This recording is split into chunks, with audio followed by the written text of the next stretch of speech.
Oh, it says add sources. I kind of want to test it now. I don't know. Now that we're broadcasting live. Do the recording thing. Yeah.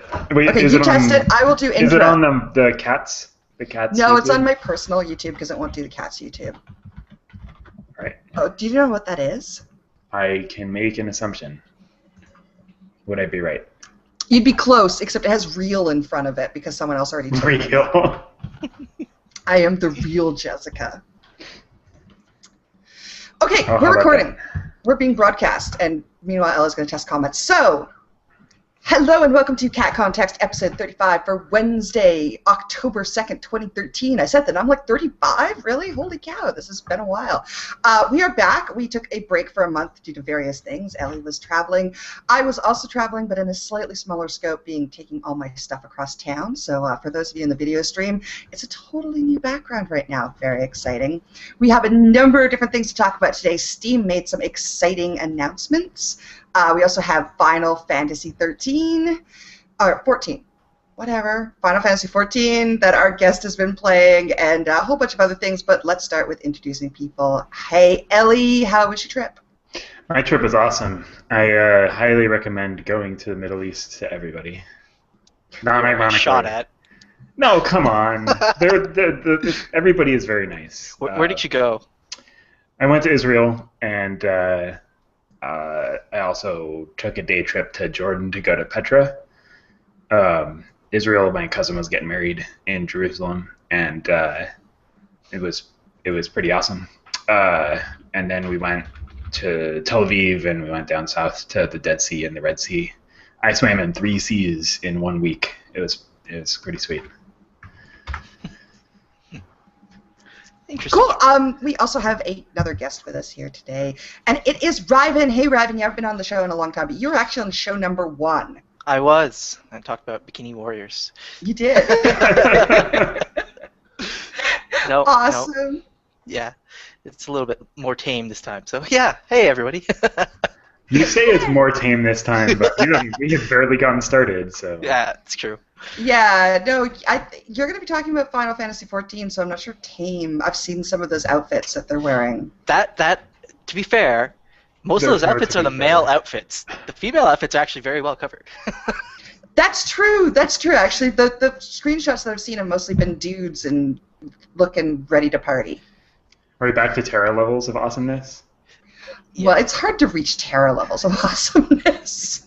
I'm not sure there's any treasure trails, so it's not quite Terra. That's so sad. That was my favorite. Cool. Well, one of the things we're going to be talking about today is Steam.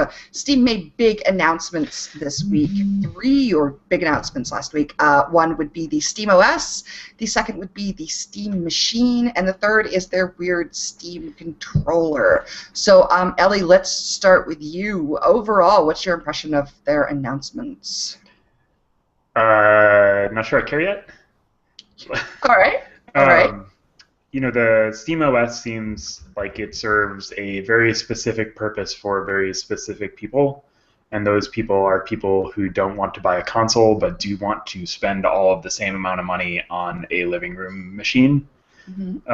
I don't have a home theater PC at the moment, so I guess it's sort of interesting from that perspective, and I think they've made mention of it being able to stream from your PC to your living room Steam box. I'm still not sure it is that much better for me than just running a 40 or 50 foot HDMI cable. Since I don't know, it's not that far.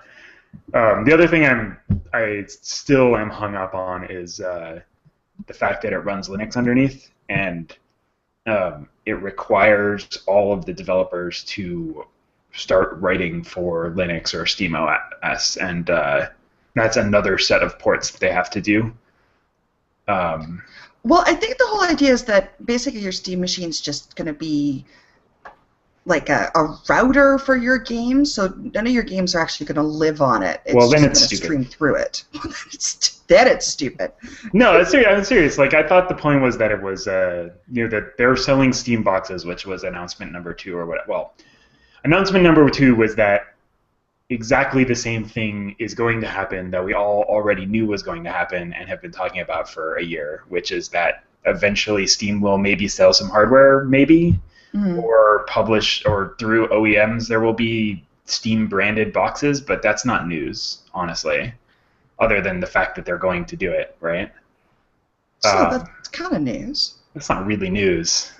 I don't think it counts as news if you say, you know, that thing we already told you we were gonna do. We're definitely gonna do it. All right, fair enough. Yeah, go ahead.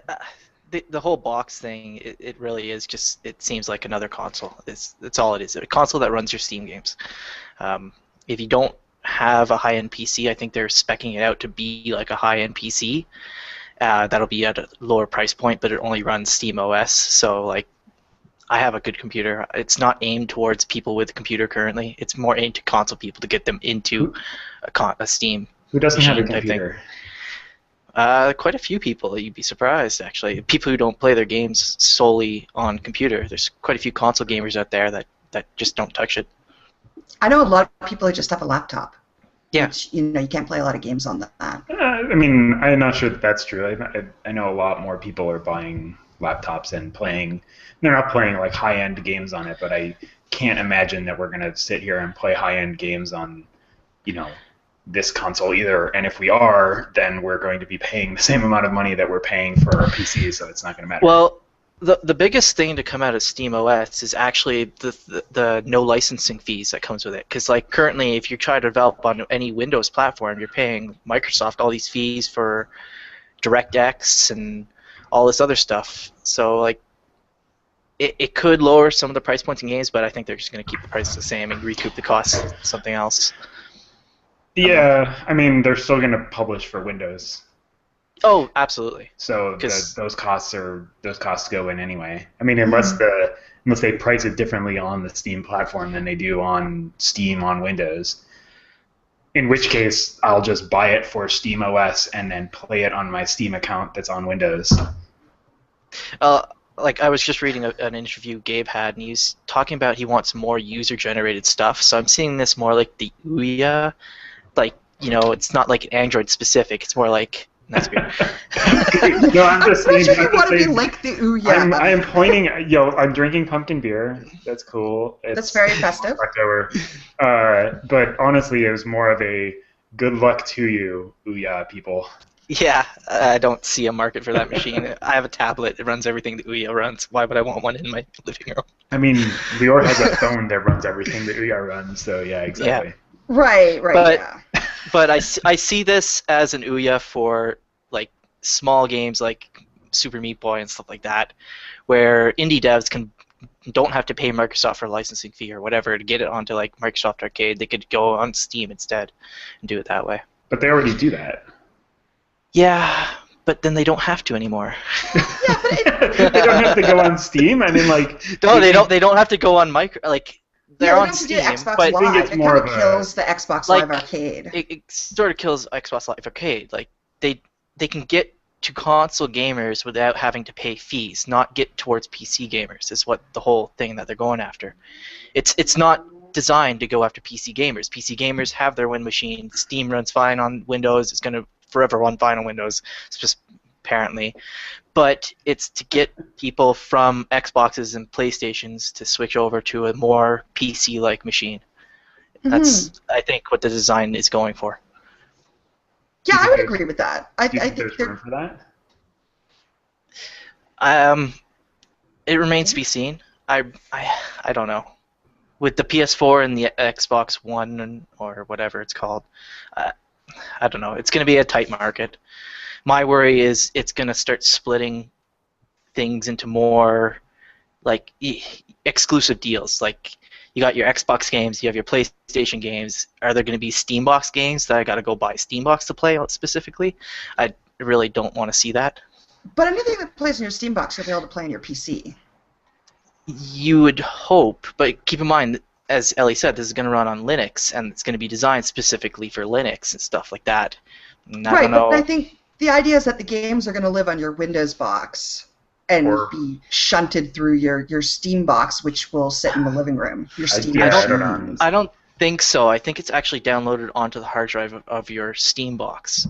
I think My understanding was that it could do both, right? So there was a probably. there was a That seems right. streaming mode, and if they come out with low cost hardware that's like $100 for a Apple TV money or Roku money or whatever, $100 to be able to stream my PC stuff onto my TV easily, then that does compete with the 50-foot HDMI cable for me. Yeah. And I suspect, I don't know, but I suspect when they talk about when they did the Steam Machine announcement, they talked about how there's going to be a wide variety of machines and enabling hardware producers to come up with their own. And I suspect there's going to be a machine that's going to do exactly that. For serious gamers like us who have a gaming PC and just want a cheap box we can stick in the living room instead of an HDMI cable.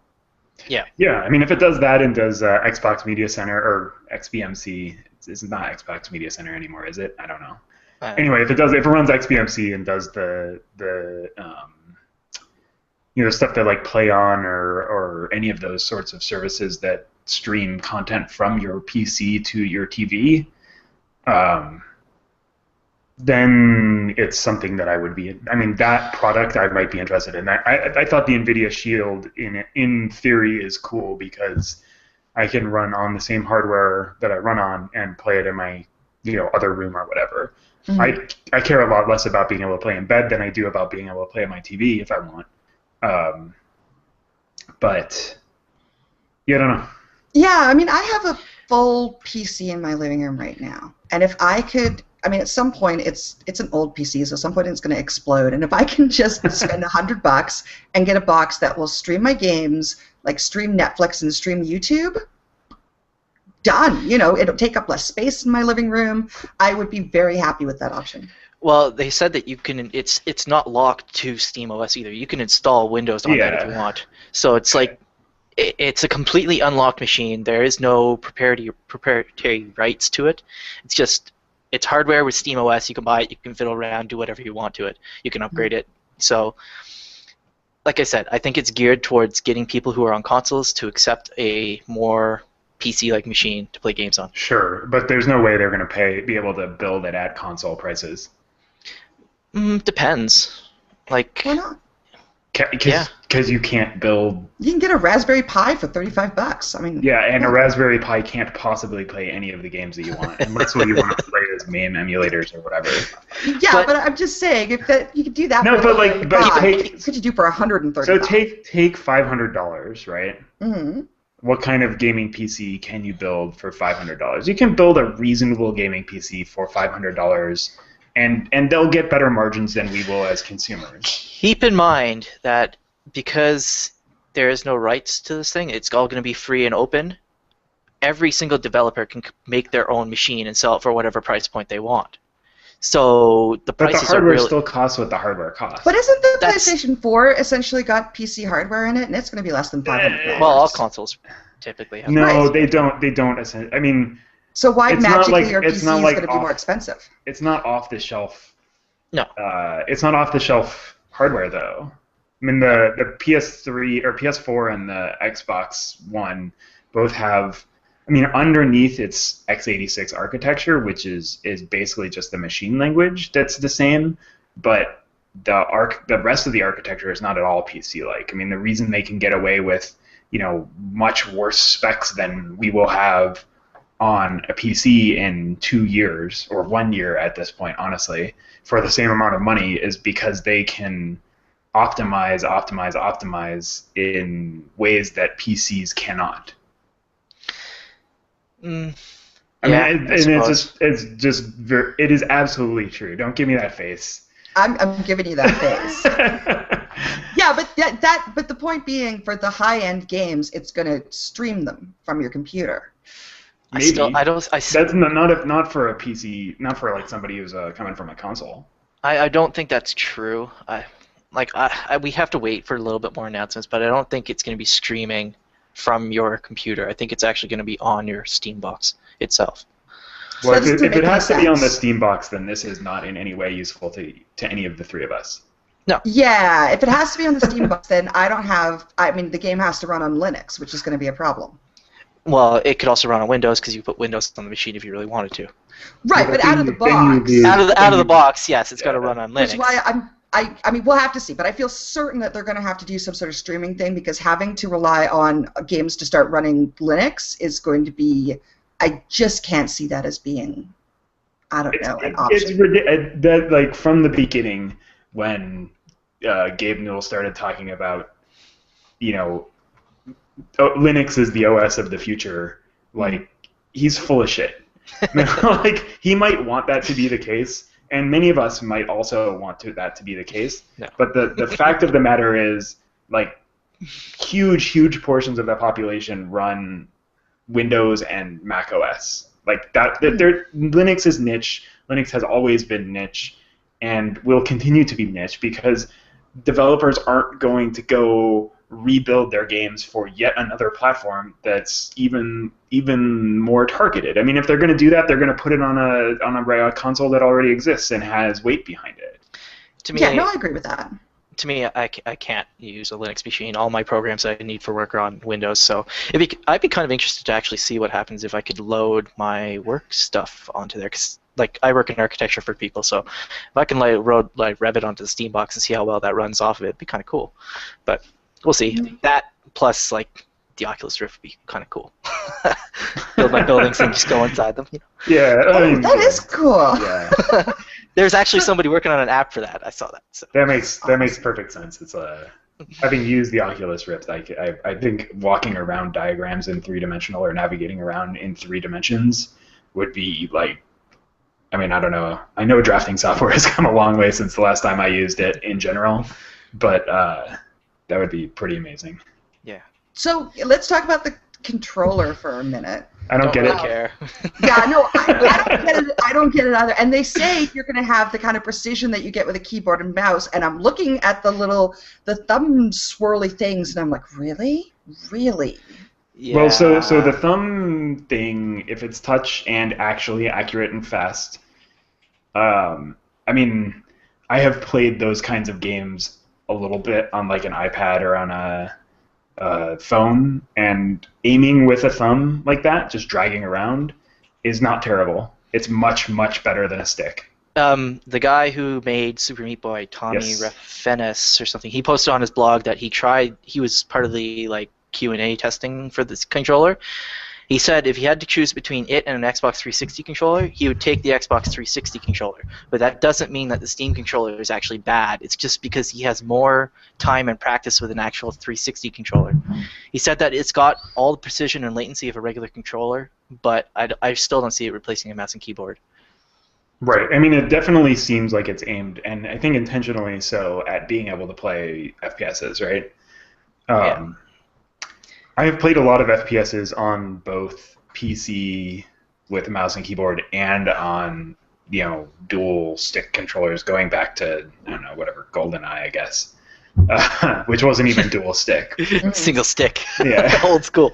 So, yeah, I mean, I don't know. I feel like I get what they're trying to do, and it's an admirable goal. I hope that it's works out and is interesting. I think the right thumbstick that's also a touch controller. I think you can set it up so that when you press in any of the 4 areas, it basically works like a sort of standard controller. Mm-hmm. Assuming there's enough feedback for your thumbs to be able to see it easily, I don't see that that's necessarily bad. I don't know. I mean, like, new controllers are always interesting to me. I like them. So that blog he was talking about how there's actually very little feedback when you're touching it. And he said that's something that he told the engineers there needs to be feedback because you don't know if you're pushing the button or if it's just you're having your finger on it or whatever. Yeah, and I don't want to have my fingers hovering over these touch screens. Oh, yeah. Being able to press in is incredibly important. Like, if you just touch and move, and that's how you aim with a first person, with like a shooter, like, I'm okay with that. I don't want to have to push. I don't want to have to hold down the button and move around. But like for a game where I actually want to be pressing buttons, I want to be able to feel that I'm going to press the button that I expect to press. I think this controller is solely designed for the people who throw controllers against the wall, so you don't break the thumbsticks. Well, they talked a lot in their announcement about the haptic feedback, so maybe they listened to what the fellow from Team Meat said or whatever, because they put a lot of emphasis on that. So it'll be interesting to get my hands on it and see. Also, it looks like a happy robot. It looks like Darth Vader. Oh, Darth Vader, that's good too. Darth yeah. Vader. I also on my Twitter feed, people have started calling it the Gabe Cube. The Oh, whole thing. God. And I think we Really need to go with shut up, that. people. No, we gotta go with that. I like No, that. we are I actually not like going that. with Gabe that. Cube. I kind of No. like that. That's terrible. No. Yeah, no, it's interesting. And if the price is right, I will get one just to see what the hell's going on with But that. you don't play console games. What's the point? I play games in my living room, But you already have a PC in your living room. How does this replace that? but it's an old crappy PC that's going to die. It's like my, previous PC So then that why was don't too you bad get to be my why don't main you one. get a new one and retire the one that you have now to your living room? Because that would be a lot more money.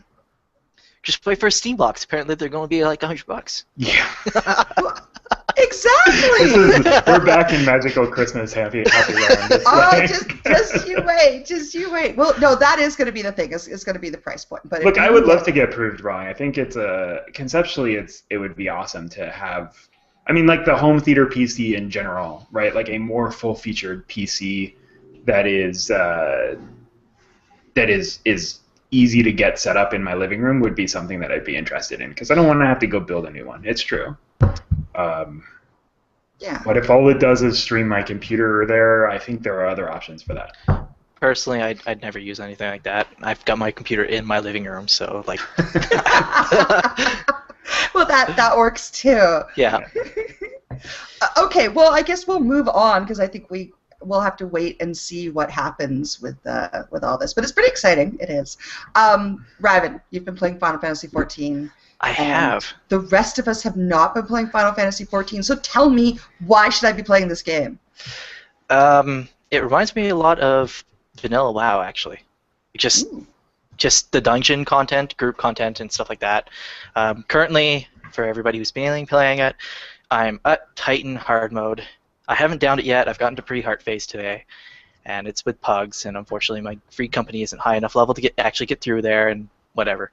Anyways, tanking is very much like tanking on an old warrior. Lots of target switching and everything like that. It's really interesting. I love it. It's fantastic. Grouping is also very similar. You get your group together, you go kill dungeons. There's certain differences and updates like Duty Finder, Cross Realm, stuff like that. But ultimately, it's nothing new. It's just got all the base mechanics of all the old stuff that came through, and it's sort of filtered them. It's sort of like what WoW did originally. It took all the best parts, put it into one game, sort of cleaned them up a little bit, dusted them off, and then threw it out there on the market. So. Are you in level cap now? I'm you a don't level get to cap. wear any pants, right?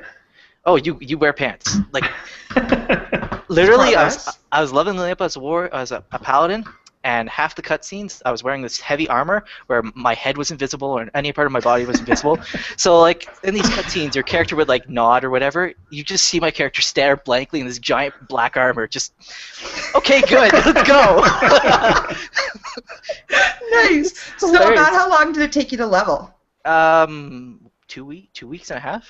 So it was fairly quick, but I switched classes midway through because you can level multiple characters on one class type or multiple classes on one character.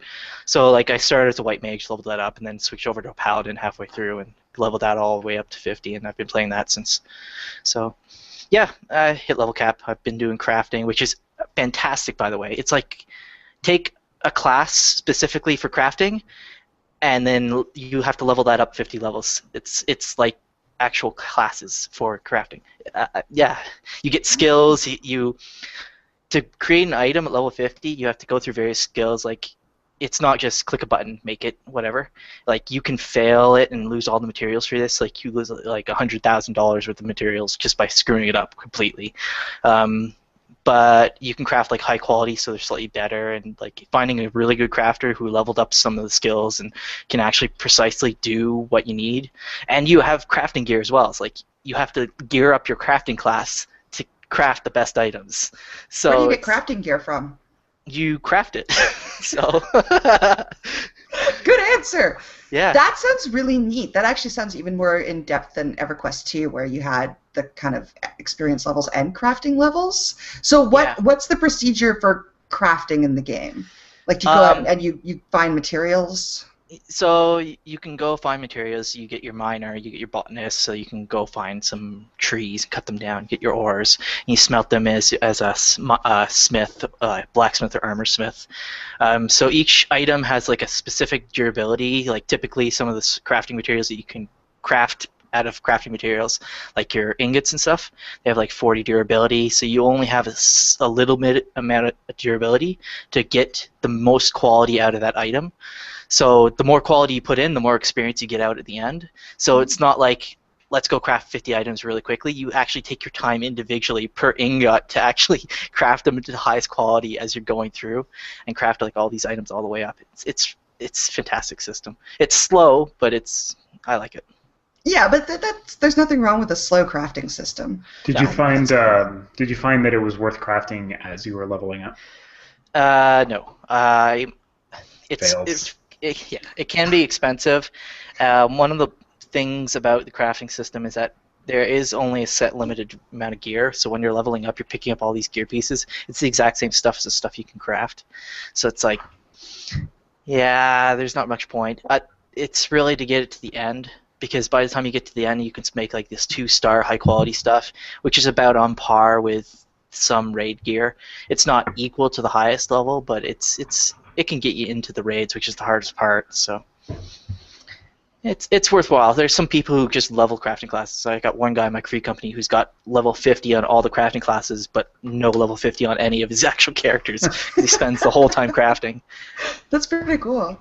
How is the raid content? I've only done 8-man so far. The 24-man is coming out next patch, which I'm super excited about, because I'll get to it in a second. But the 8-man content is actually pretty solid. Titanheart is, you need a solid group for that. Like, oh my god. Like, the first half of the fight is really, really simple. As soon as you get to the second half, if you don't understand what's going on, you will die, and then as soon as one person's dead, you wipe the raid. It's like, it's pretty hard. The 24-man Crystal Tower is coming out. It's based entirely on a Crystal Tower in Final Fantasy III. So all the bosses from that are from Final Fantasy III, and you can see like all the concept art from that, all the gears from Final Fantasy III.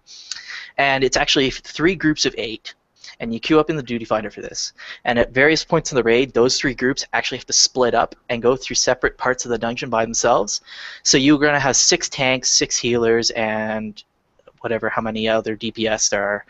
So like, you're basically 3 separate groups but working together towards the end, and it looks fantastic. I just want to try it out and go. But other than that, there's Coiled Bahamut, which is 8-man, and nobody's cleared that yet. Somebody bugged out the last boss and killed it that way, but nobody's actually got past the final phase yet, legit.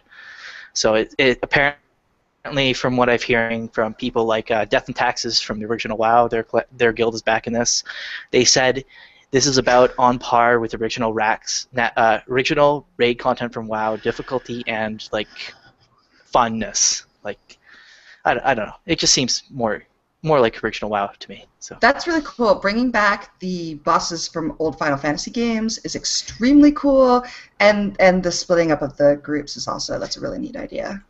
If you are a Final Fantasy fan, you've played like some of the older stuff, you're going to love this game. There's so many references, like the Phantom Train is in this.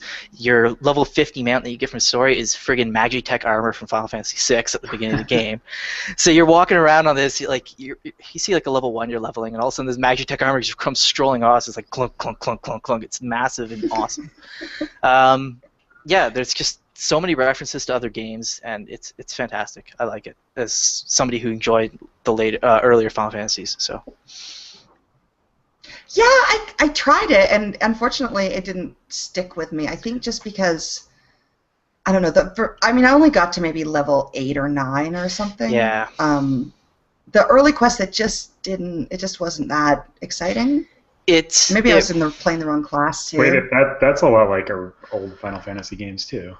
Yeah, Yeah, probably. Like I have the to 3 or say, 4 hour intro thing that's like doesn't make any sense and is not really related to any of the rest of the game. as as as you start out, the story is actually quite good. It's not like a happy-go-lucky story. If you actually pay attention, it's actually quite dark, and you're not actually the good guys in it. It's quite awful what happens to Really? some of the yeah. um, yeah, I could spoil some of it, but I don't really want to. But like it, by the time you hit about 30 is when the story really opens up and you start getting into the interesting parts of it. Before that, level 20 is when you start getting into dungeons, and it really starts getting them a little bit more fun. Mhm. I leveled up with my brother, so like we had two people playing, and it was fun grouping up, and you can do quests together and whatnot. But Yeah, I hear the dungeons it's are really fun, and a it's really number of slow. people have said if there was a sub 20 dungeon, that probably a lot of people would stick with the game because those are really appealing. Yeah, I really enjoyed the dungeon content, How and big are the especially next dungeons? patch they're going to be adding in Like how many quite players? long. Usually take about 4 players for the most part. There are 8-player dungeons as well, like Castor Meridium, and some of the other ones are 8-player raids. They're like baby's first raid type thing. So, but I like the 4 players. It's a little bit. It's not as like you don't have the 5-player mechanic, but I don't know. With class I'm switching, okay there's with not that. really yeah. With class switching, you can really do whatever you want. So if you want to play DPS, go play DPS. You want to play How tank, go play tank. yeah, that's cool. How did you find the class switching mechanic to be while you're leveling up? Do you have any desire to like go play another character, play an alt now? Not really. I like the only reason I'd play an alt right now is specifically because of a game mechanic, which is money.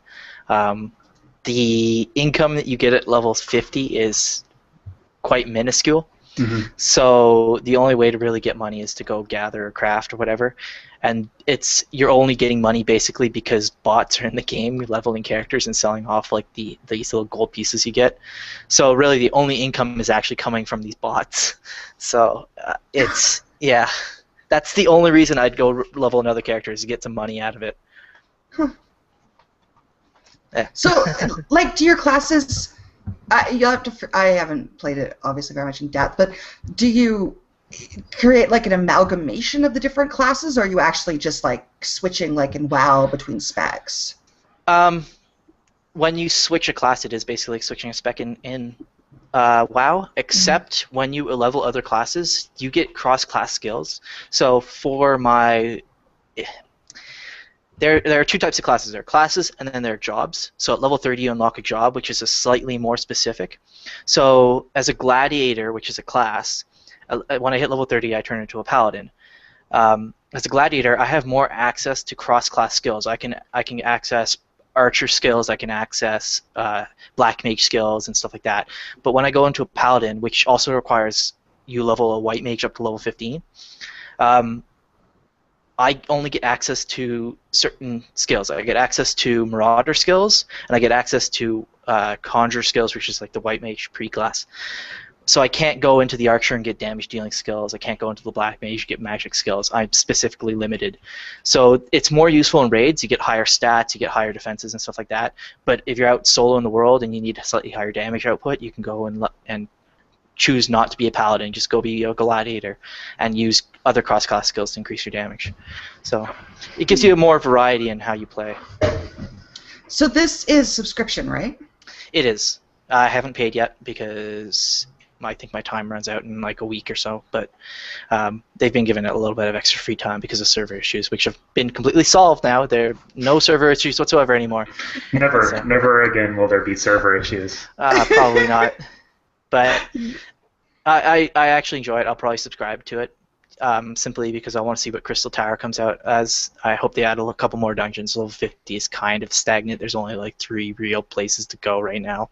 Mm. But they're adding 2 hard modes, 1 extra dungeon, and then they're adding like a random queue thing where you join it and you join a random dungeon, whatever, and you get free stuff out of that. So it helps out lower level players get higher level players into the lower level dungeons type thing. So Nice. we'll see how it comes out next patch.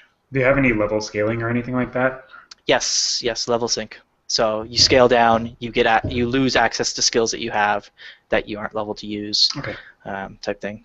That's better than Rifts, where you still have all the skills. Ugh. Like I love the mentoring, or is that what they call it? I don't know what they call it. Yeah, mentoring. I love that as a mechanic, but like everybody's like, oh, it'll be fine because I'll just play with you, even though I'm like max level and you're like level 15, and I'm like, well, you can interrupt, and I don't get an interrupt for 10 levels. It is. It is kind of funny because like I go down to a lower level, I'm missing half my skills, so I go to push a button and nothing's happening. It's like, my skills are all blacked out. It's like, oh yeah, we can't use that yet. Yeah, I can imagine that actually being a little bit frustrating. I'm sure you get used to it. So it's fun. I enjoy it personally. It's probably not for everybody. If people are looking for the new holy grail of MMOs, you're not going to find it here. This is solely for This is solely for people who enjoy this type of gameplay and want to see more of it. And so far, it's been fantastic. Dungeons are tuned perfectly. Like, quite literally, people said this is probably the best tuning of in-house tuning of a dungeon system that they've ever seen, personally. Wow. So. Yeah, well, I mean, it's a Final Fantasy game, so if you are going to play it, you need to expect something of a grindy, challenging experience. It's not a, it is what it says in the box. Yeah, exactly. I like it. That's all I cool. can say. Yeah. Yeah. Nice. All right. Well, that is a ringing endorsement, and I know some other of our guildies are totally crazy about it, and their outfits are totally insane. I don't know that. Our guildies are crazy about everything. Well, we're very enthusiastic people. Okay. We burn very bright for a very short amount of time. Oh yeah. I got a bonus pick for you guys. Me leveling up all the way to 50, first person in the guild, huh? Every time. Oh, yeah, that's right, Ellie. You said that he was a ruiner. A ruiner of things. Oh, he did? Did I say that? Yes, yes, you did. It's probably true. He says that about everybody. Just for that, I'm going to ruin every MMO that you try to play. WildStar, I'm going for 50 first. Speed your way ahead and be like, screw this game, it's stupid, I'm quitting. Yep. Then you will be no different from anybody else. Take a month off work, and that's it. That's all I'm doing, playing WildStar until I hit level 50. Okay, Ellie, what else have you been playing when you're not traveling? Honestly, I've only been back in the country for 4 days now, so not really anything. I went and played Magic today. I saw Online? your face. Online? No, I actually went. So this is the release weekend for Theros, Oh. which is the new Greek and Roman inspired set. This is the one with enchantments, right? It is, yeah. They've made it so that a lot of creatures are also enchantments. So when you play them and you enchant like your other dude, first of all, a lot of cards have like this heroic mechanic where when you target them, then something beneficial happens just by being targeted.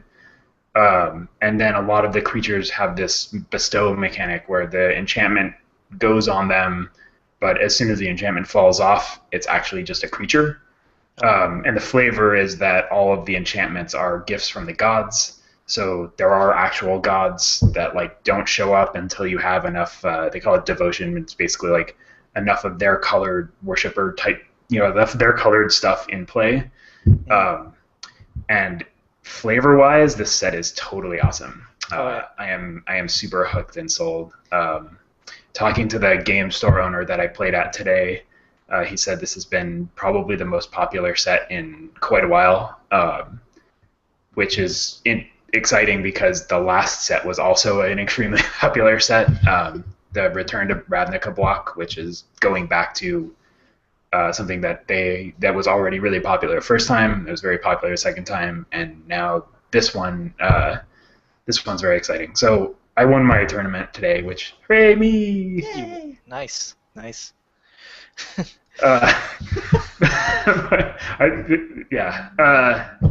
But yeah, no, it's For cool. those listening at home, he did a thumbs up dance. I did, and I was trying to figure out which way I was right and which way I was left, and everything's backwards in the camera, and it's weird.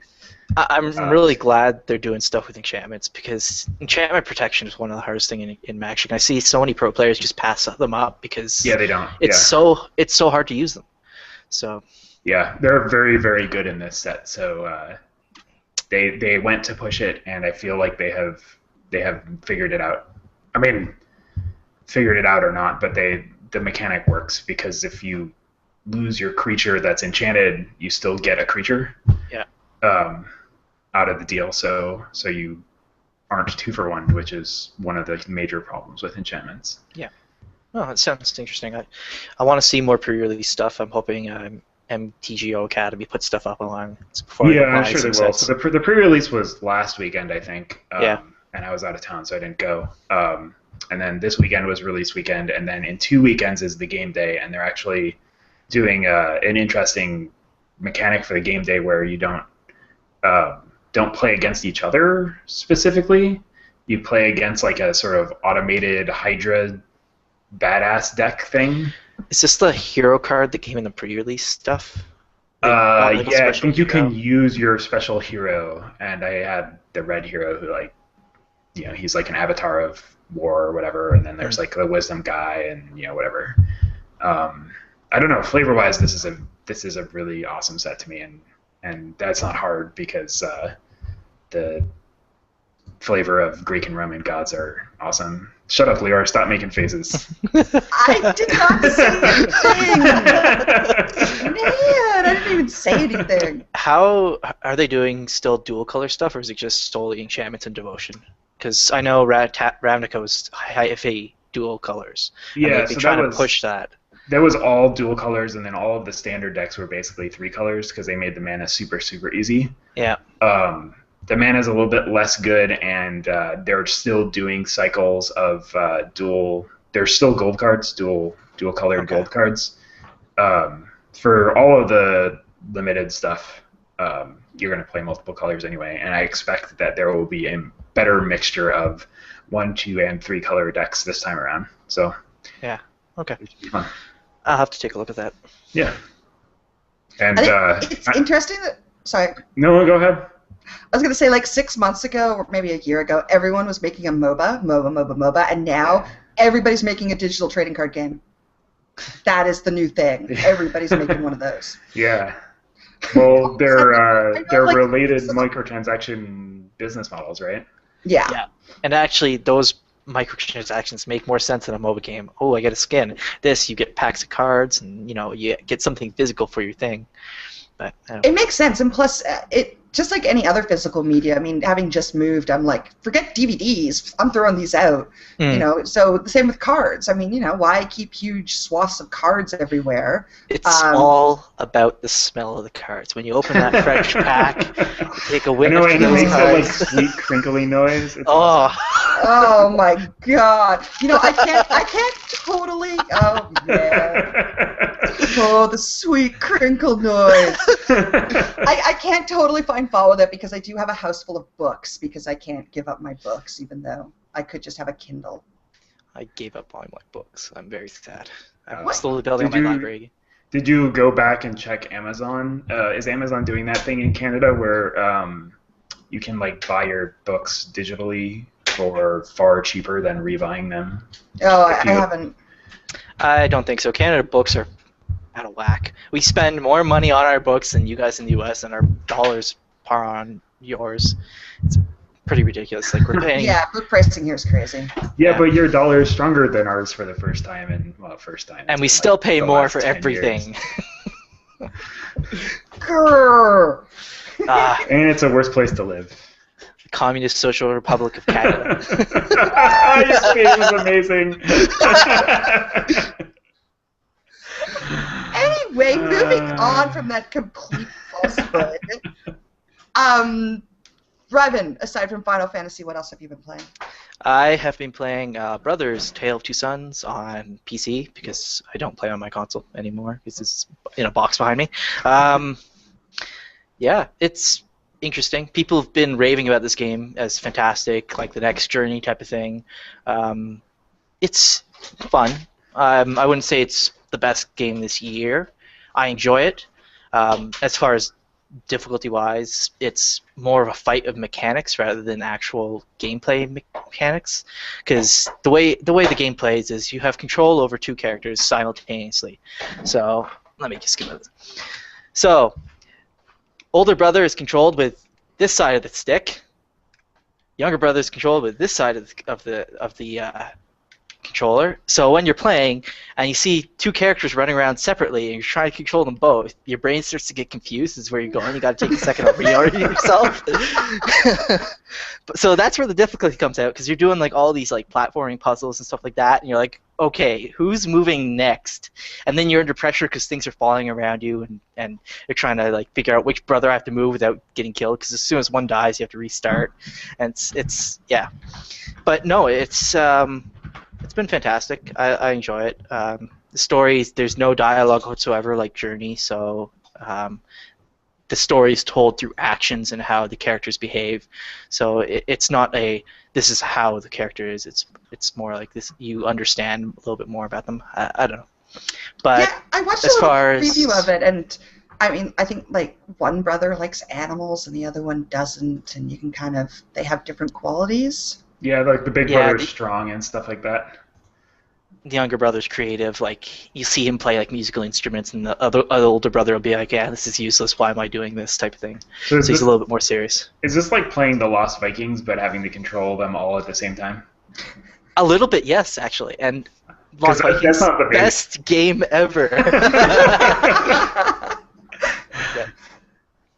No, it's a little bit like that. So you're trying to control them all at the same time while trying to get to the end of the level.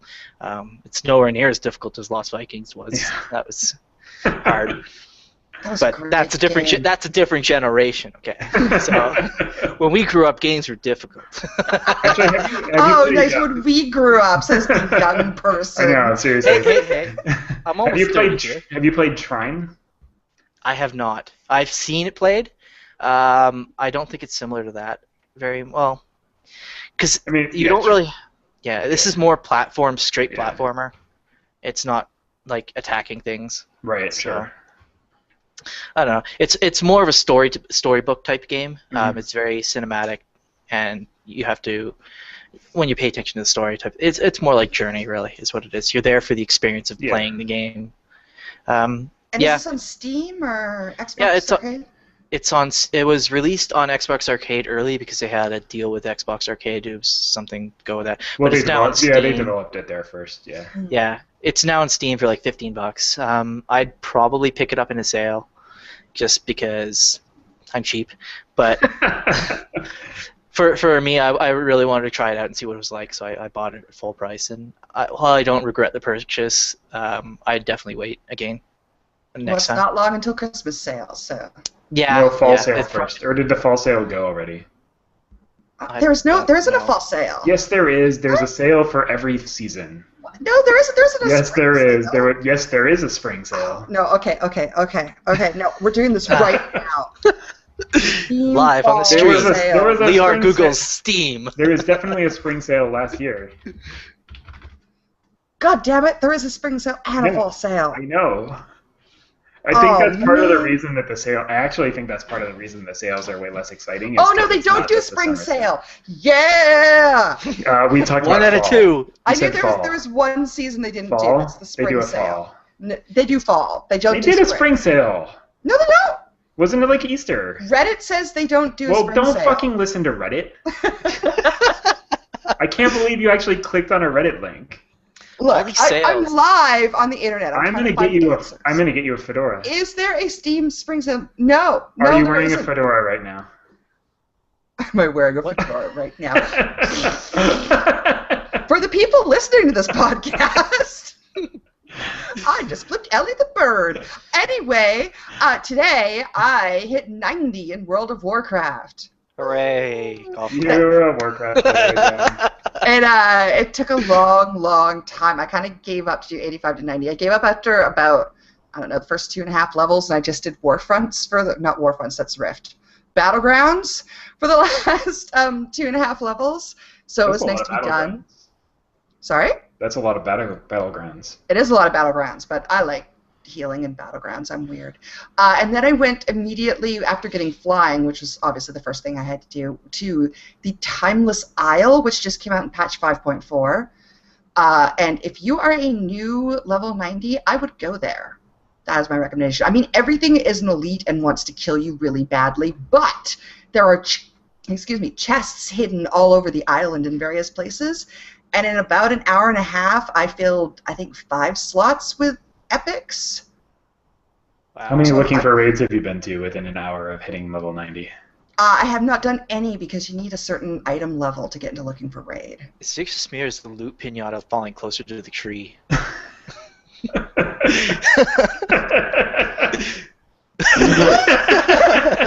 Your metaphor confuses me. It's just getting so Hitting easy. it with a stick? Yeah. You don't even have to hit it with a stick. Just pull his leg off now.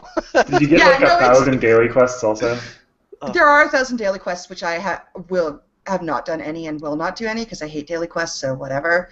I think they made it easy to gear up new characters and alts in 5.4 because it's the last patch of the expansion, so it's sort of your catch-up. We want everybody to kill Garrosh and get revenge for everything. It won't be the last patch. There's going to be at least one more patch. 5.5. They haven't even returns and blows up. Okay, well, it's the last raid. They said this is like the end of content. So. Yeah, they said that like I think every other time too, and then they had some boss. Didn't they? They said that. They said that, and then there was like Obsidian Sanctum or whatever the like place that we never went to was. Before it was like 18 months in Lich King. Because we ran Ice Crown a lot. Yeah. That was a lot of Ice Crown. We did run a lot of Ice Crown. Well, I ran a lot of Ice Crown, not with you. To be fair, I actually enjoyed Ice Crown. I thought that was fun. Yeah, but after like a year, I was kind of tired of Ice Crown. It took me about that long. Magic will betray you! No, it's about the Professor Putrefide. Oh, I've made a mess. Good news! How many times have we heard good news in that raid? Oh my god. A lot. Can people not dodge slimes?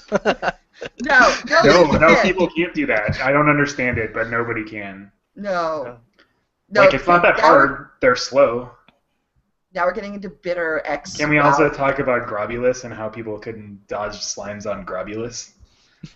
Was that the one where you got infected and had to, or you got one of your slimes in the middle? People are really, really bad about like going to the edge of the room. We were talking. Like it's a giant green cloud. Come on, people.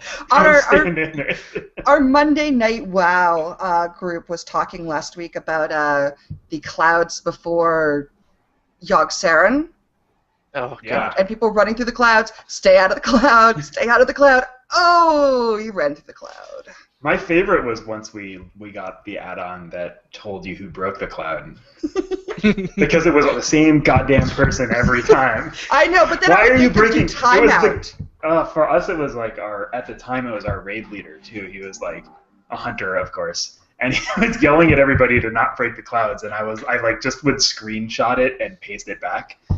Like you were the guy that broke the clouds like 5 times. Shut up. See, I had a rule: if you broke the clouds like 2 times, then you had to go stand in the doorway of shame during phase 1. You were not allowed to come out on the floor. Yeah, I was only running 10 man at the time, You're off. so it wasn't. I couldn't banish people. I think I only ran the Og once with you guys. But I think half the raid was bashed through the door of shame. Luckily, I was not one of those people. There were nights where there were a lot of people in the doorway of shame. I'm not gonna lie. Yeah.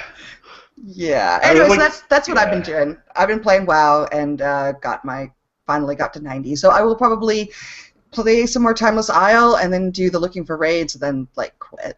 Yeah. Don't do that. Wait for me. You're gonna quit until next expansion where people are gonna try wait for me. I need to flex raid. Okay, well, you need flex raid. Okay, we'll catch up. We'll do some flex raids and then we'll quit. All right. And I guess it's BlizzCon in November, so that'll be next November. Next November? I don't know, man. That'll be cool. Will it? It's gonna be Diablo 3 expansion, next World of Warcraft talk, StarCraft 2, Legacy of the Void. Maybe Warcraft talk. You think? I think they're gonna have to talk about Warcraft somehow, because, like as you said, this is the last patch, so they gotta announce something soon. They'll announce the next. We are going to have an expansion. I think the biggest thing is they're gonna be pushing is Diablo 3, new, revamped, no more auction house. Yeah, we didn't even talk about that. Oh. Did you guys play Diablo 3 much? Yes. Shut up. You totally did not. I played it enough. Anything fun? You have to go stand in the doorway of shame. No. Weren't you gonna give him a mean tag for something? On Friday, you said he deserves a meaty tag. Oh, I did. Yeah. Sadly, he gets to set his own tag, so I couldn't give him anyone. That's a shame. I know. Yeah, I know Diablo, they got rid of their auction house, and everyone's all like, oh, good on Blizzard for being smart. And I'm like, no, screw Blizzard for being stupid enough for making us handle this for a year. Yeah, I You quit could the have just game. been like me and not use the auction house. I Yeah, didn't but use the that's auction why- house. But no, but it didn't change anything, man. Yes, it did. The drops were completely horrendous. To gear They up were. anything, it's like, oh look, I've got all this monk items geared. Did for you ever play Barbarian. Diablo 2? Yeah, except the gearing was slightly better in that because it wasn't completely random stats on every single item that you Like, got. the gearing was sort of. I mean, like, I don't know. I didn't play Diablo 2 for like 10 years like some people did, but I remember a lot of drops in Diablo 2 that had literally nothing to do with my character. In fact, most of them. I mean, like, and then you like went to some place and traded them, you know, in the same way that there's an auction house. So, I mean, I don't know. Like, I wasn't mean, the gear was more interesting in Diablo 2. I liked the fact that it added ranks of stats and things like that, and you could do weird builds a lot more effectively. But it wasn't like every drop like was useful to you. what I mean by random stats and stuff like that, like there was class-specific items in that. Like my monk was geared towards dexterity, and then I get a whole bunch of intelligence items on monk-specific drops. It's like I can't sell these because they're useless. So now I got to go out and farm longer and get other stuff. Like Diablo 2, when something dropped, it could be useful for somebody. This monk stuff with intelligence, not useful for anybody. Why is this dropping? Okay, that's fair. That is a totally fair complaint. So Yeah, my issue is that the reason why we had to do always online was because of the auction house. I don't care for always online. I'm always online. I have my computer hooked up to my modem. The only time it's going to go out is when my power goes out. And then my computer's Well, off then anyways. what are you going to play? Then what are you Yeah. going to play? I'm going to play That's outdoors. Why I use Kinect. Anyway, we have to wrap this up because I don't want to edit anymore, so we're done. Yeah, You like you're gonna edit? Don't edit. he's going to throw it in the I edit sometimes. occasionally. I put some background noise in just so that you had some more work to do. Oh, that was really considerate of you. Yeah. Thank you. I am helpful. Anyway, you can find us online at lioreblog.com, LIOREblog.com. Click on podcast in the main menu. This hangout will be in video form on our YouTube channel shortly, which is the Liore TV channel, and will be on audio through the usual channels, so iTunes, Stitcher. Give us 5 stars if you like it. That's 10. Give us 5 stars if you like it. Well, or log in with 2 accounts and give us 10 total stars. Oh, good. Yeah, that's totally what I meant. Yeah, good. Yeah, okay. Because we like it, please feel free to contact us. We have our Twitter handles in the live stream, or also at Liores, at Liores. Elly is available at That Angry Dwarf. I'm not available on Twitter because I don't use Twitter. You're not. Do not try and contact Ryven. He does not want to hear from you. I will ignore you like everybody else I ignore. That seems reasonable. We will be back in 2 weeks where I will try and get people to watch Mortal Kombat so we can do another bad video game movie session. She You know- budgeted that. I counted it. They say Mortal Kombat 7 times in that movie, okay? Half of it Next is in week? the intro. Yeah, And Jen- I have a song running through my head now. It's one of the greatest theme songs of all time. it is. It is, yeah, without a doubt it is. So hopefully in 2 weeks we can talk a little bit about Mortal Kombat and all sorts of other things that are going on. Elly and I think Elly, are doing the Extra Life Marathon November 2nd, so we'll bug you more about that, but take a look at our I am. podcast page, and we will put links to donations and things like that because it's good for you and us. And the kids. And the kids! Think of the children! I don't think it's that good for you. 24 hours awake is a long time. No, it was awesome. Last time we podcasted at the end of it, and I feel like we should do that again. That was that was one of the greatest podcasts we've had. I lost my voice. Is that why you're saying it was the greatest podcast? Maybe. Anyway, until then, thank you, Elly, for coming on. Yes, of course, always. Thank you, Ryven, for being our guest for today. Yeah, no problem. Hopefully I'll come back again sometime. Absolutely. And until then, have fun. Keep on playing. Bye. Bye. Bye.